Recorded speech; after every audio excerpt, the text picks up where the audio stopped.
warahmatullahi wabarakatuh. Abdi bade nepikeun warta anu judulna Tilu Badog ATM dicerek di Sumedang. Polres Sumedang nyerek komplotan badog duit tina mesin ATM kabehna teh tiluan Erwin, Beni, jeung Ahmad. Biasana teh badog sok ngabobol mesin ATM di Sakul Diahing Jawa Barat. Mana nepi ka bisa dicerek teh dan Nelita Agustin. Kepolisian atau teh isuk teh mangku kadina penting harita teh. Eta badog teh geus teu bisa ngajar ini deui. Api-api nama si badog teh nyelapkeun pentul korek api dina bibirna mesin ATM. Pas ningali calon korban sapertos anu kasulitan nangga. Si badog nyegetan katingalina mah enya sapertos nu bade nulungan.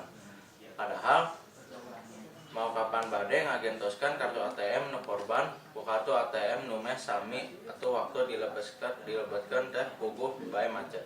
Cek Kapolres Sumedang AKBP Yuli Kurniawan.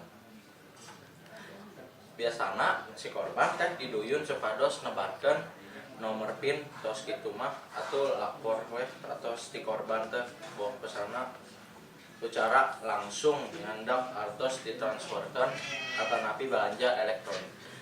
Pok Yuli deui. Sakieu.